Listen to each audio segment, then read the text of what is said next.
Welcome back to the Deep Dive. We've got a really interesting task today. It's all about you, the listener, and getting to real English fluency and doing it fast. You send over some great source material, and it suggests, well, kind of radical shortcut. The argument is that the old way passive study, abstract grammar, that's actually what holds most people back. Right. It causes that stall. Exactly. Let's start with something super common, a struggle every learner knows. Try this just for a second.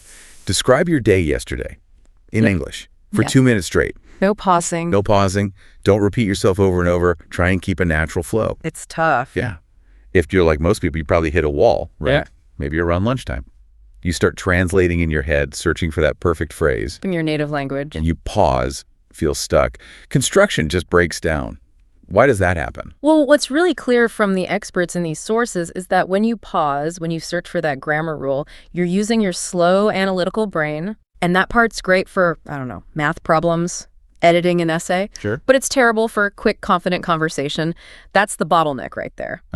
So our mission today is really to unpack the strategy designed to just skip that bottleneck.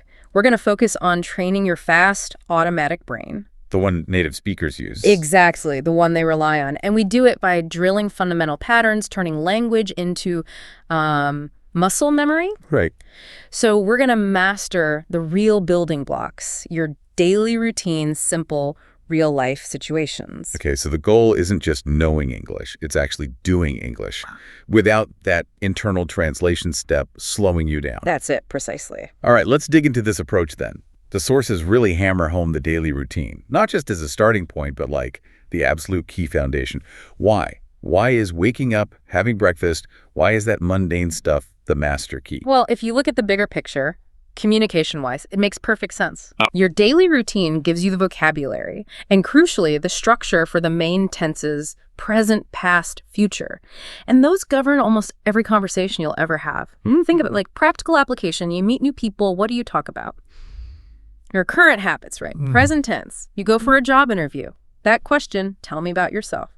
That's basically asking for your daily life, your past experiences, present and past tense, right there. Ah, okay. I see that. Even like explaining a problem to customer service. You need to say what happened past and what you need next future. The routine is sort of the universal way in.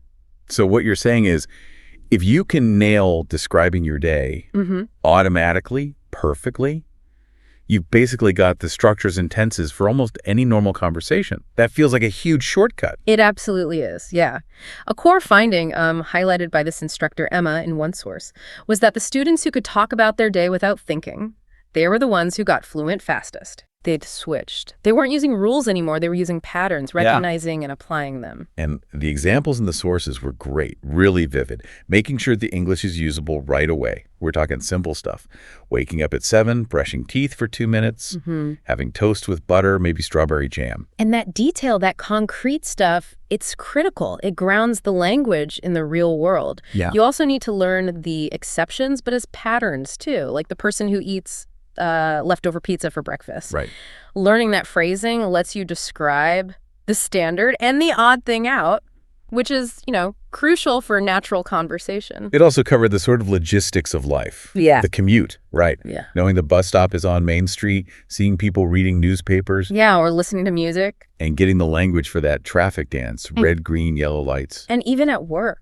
The teacher in the source, she pointed out that students from all over Japan, Korea, Bangladesh, Thailand, they all need the same basic functional English first. Like basic shopping phrases. Exactly. Like mastering how much is this? That's pure high-use language. No fluff. Okay, so once you have that foundation, that vocabulary, here's where it gets really interesting.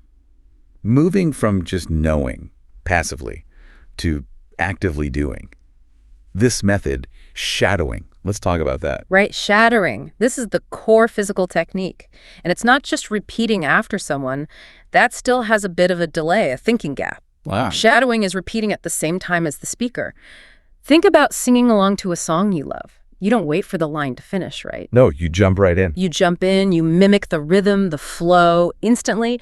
That's shadowing. The science behind it is pretty cool. Professionals call it comprehensible input with active output.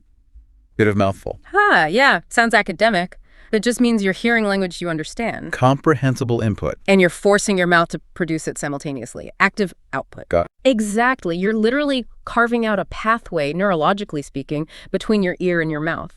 That's why the sources simplify it sometimes. They call it learning English, like babies learn. Copying, repeating. Internalizing the rhythm, the melody of the language, not just the words. And the physical side is huge. Shadowing actually trains your mouth muscles, your tongue, your lips, your jaw.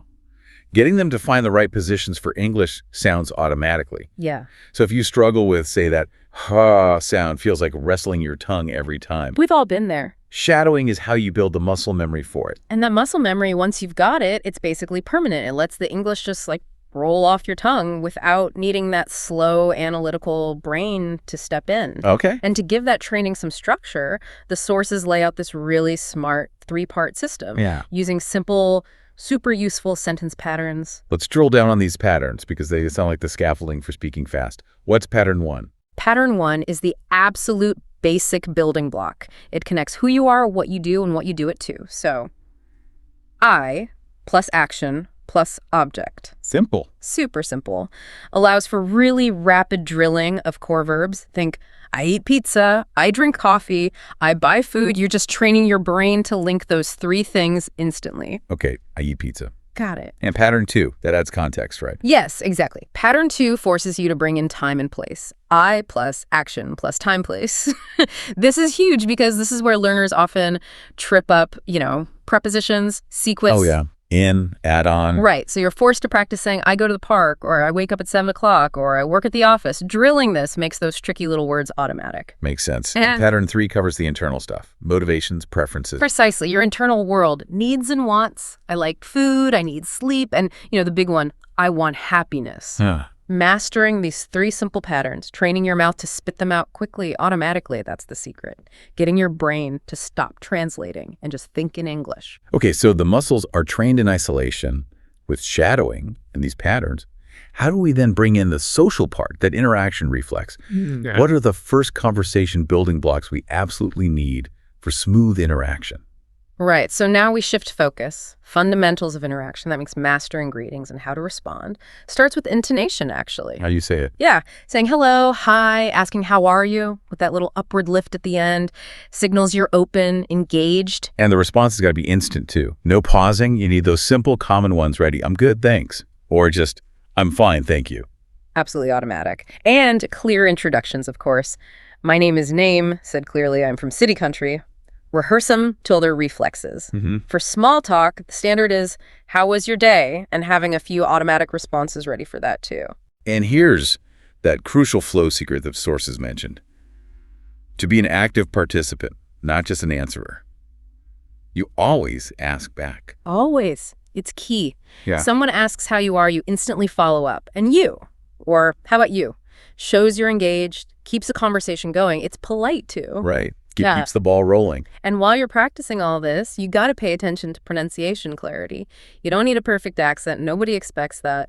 But people need to understand you. So like that tricky tho sound we mentioned. Yeah, vital. Practicing getting your tongue lightly behind your front teeth. Thank you. The. And shadowing helps with the music, right? How words link together. Definitely. We don't speak like robots, pausing between words. Right. We don't say, how pause our pause here. Exactly. It flows. How are you? That rhythmic training helps you bypass the analytical brain trying to piece words together one by one. Okay. Now, the sources show that fluency really gets tested in, real-world situations, sometimes stressful ones. Section 4 highlights these complex scenarios where you have to manage a lot of information at once, like stress tests for that fast brain. Precisely. These real-life dialogues show you just can't rely on slow translation when you're juggling time, money-specific jargon all at once. You need conversational patterns for these situations, not just lists of words. Right. Take commuting. The dialogues focus on the pattern for getting logistics confirmed, asking when bus 23 comes. Which is every 15 minutes. Right. And confirming the ticket cost. Is it $2.50 or $3.50 one way? And how many stops? It's the pattern of asking and confirming. Exactly. Shopping's similar. It's not just knowing bread is $2.99. It's the pattern of asking where things are, checking freshness, do you bake it every morning, and comparing prices. It's the pattern of making an informed choice. Okay. Yeah. And even for things like making a dentist appointment. Yeah. The phrases are specific. Confirming the time Tuesday, 10 a.m., what you need to do, arrive 15 minutes early, and what to bring ID. Insurance card. It's a sequence. It is. And banking. That's maybe the highest stress test for beginners. The scenario involves the pattern of starting a formal process. Like opening an account. Right. Opening a checking account. Specifically asking for a debit card and online banking. Confirming the deposit. These need to be automatic requests, not things you translate on the spot. And what really ties it all together is that realization from Emma, the instructor in the source material. Yeah. Whether her students were online or in a classroom, they all needed the exact same basic help first. Mastering those simple functional phrases for everyday life. Yeah. Like ordering food. Can I have the menu, please? Those foundational patterns, they work everywhere. So wrapping up this deep dive, the main takeaway seems really clear.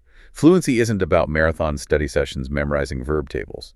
It's a skill built on consistency and active muscle training. Yeah. And you can actually build it, even with just 5 or 10 minutes a day. That daily consistency, that's the engine. The sources suggest 3 really practical daily habits, and they link everything together: listening, speaking, reading, writing. Okay, what are they?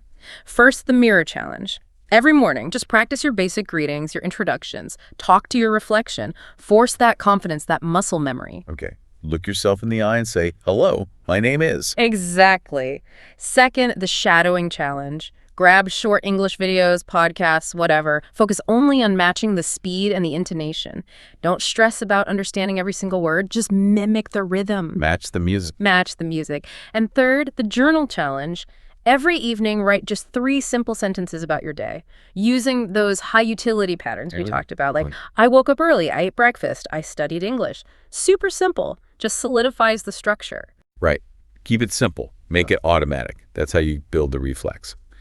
Okay, and for one final kind of provocative thought for you to take away. The sources mention how sleep helps your brain process the day. Yeah, the subconscious work. So if the goal is truly automatic, fluent English, and you want to test if that muscle memory is really taking root, try this tonight. Okay. As you're winding down, heading towards sleep, just spend a few moments thinking about your day, your routine. But do it entirely in English. Dreams are where that slow, analytical brain finally clocks off, right? Supposedly, yeah. So if you find yourself processing your basic routine in English in that state, well, your fast automatic brain is really starting to take over. That's the fluency kicking in.